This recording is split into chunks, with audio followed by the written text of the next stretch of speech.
What is going on, everyone, and welcome back to the channel. I hope you're all doing well. Now, today I've got an Entitled Parents story for you, which some of you can probably relate to. In this day and age, pretty much everyone has a Netflix account, right? Whether it's you yourself or you have the login details to someone else's account, pretty much everyone has access. Now, if you are one of those people that uses someone else's account and doesn't necessarily pay, then fair play to you. You're getting an amazing deal, free Netflix. Now, this is the exact situation that we've got in today's first story between OP and her dad. However, as we'll soon find out, their relationship over the Netflix accounts is a little more tumultuous, let's just say, than others. You don't care if I change your subscription to premium, do you? So this actually happened yesterday, and the entitled person in question is my dad. For a long time now, Dad has been asking for my Netflix password, but I wouldn't give it to him.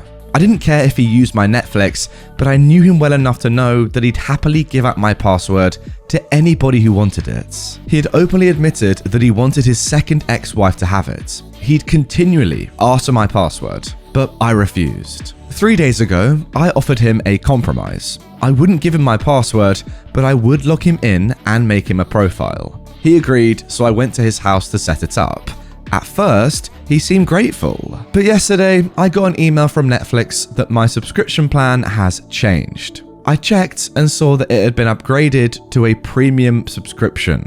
I immediately changed it back, but I would have to still pay the increased price this month. I called Dad and asked if he had been the one to change that subscription. He initially denied it was him, so I told him I was going to have to change the password again. Yeah, I might have done something to Netflix, he quickly said.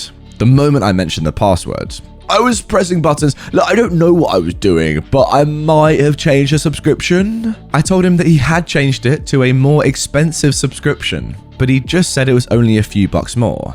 Then he tried to distract me by asking if I'd ever watched Supernatural, as he'd supposedly just discovered it, but I steered the conversation back. I did not believe it had been an accident, but I just told him to be more careful. His story suddenly shifted as he claimed Netflix forced him to upgrade. He said it kept asking him if he wanted to watch it in HD, and he tried to cancel it 4 times. When he'd finally accepted it, it upgraded his subscription. Of course, I didn't believe that story either, but I learned long ago it's better just to drop things with him. Later that evening, he called Mum.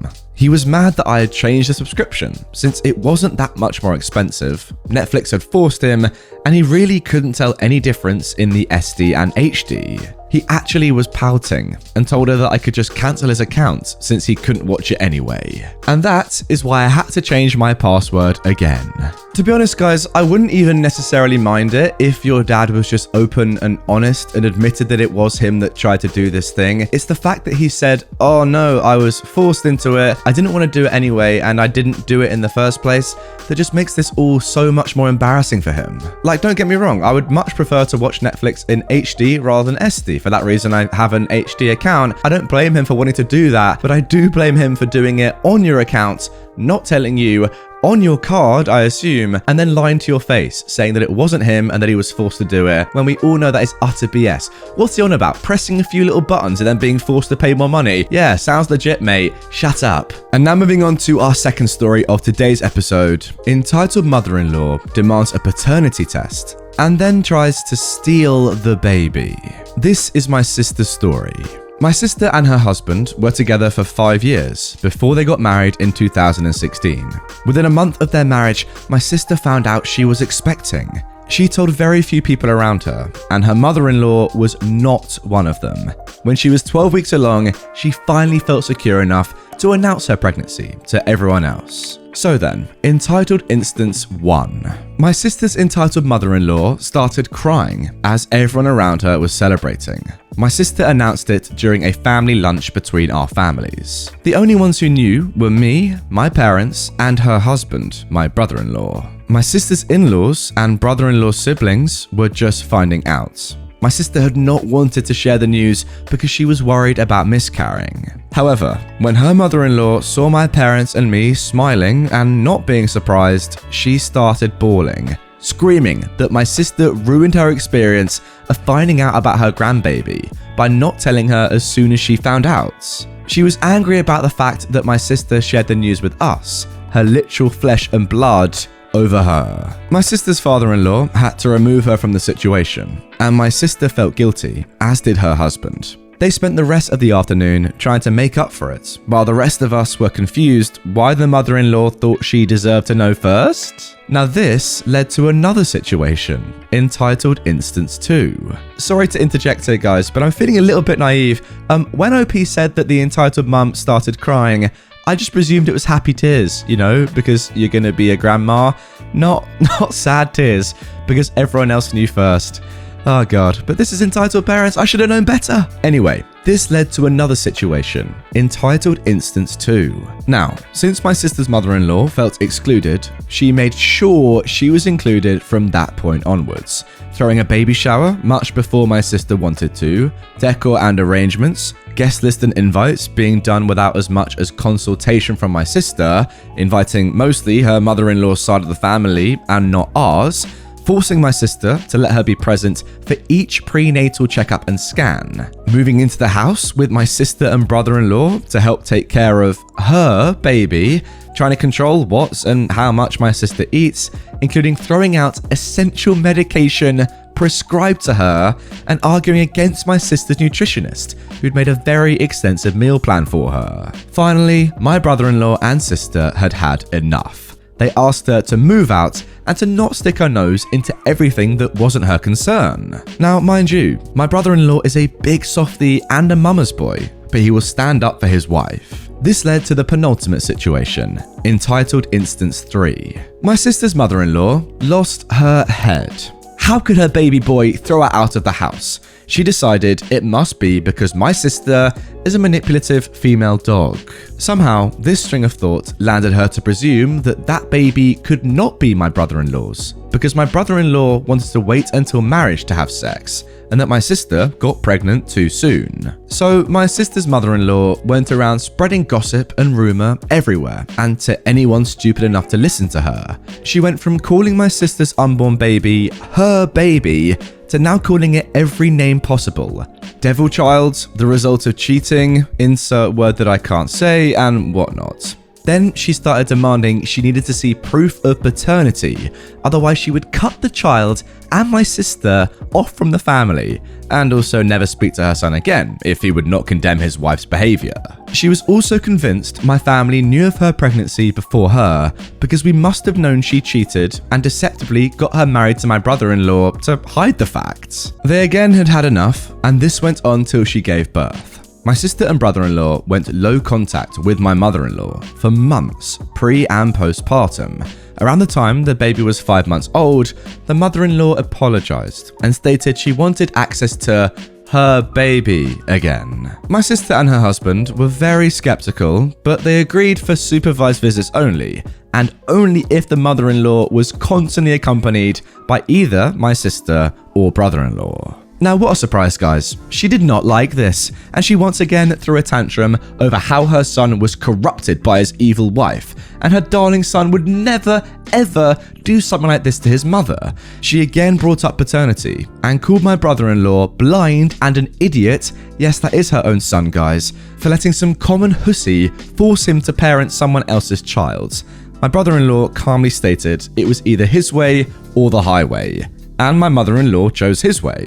This is the peak of the entitled saga. Mother-in-law tries to steal the baby. So, one of the days when my mother-in-law was allowed to visit the baby, she absolutely is no help and demands to be catered to, my sister was very tired.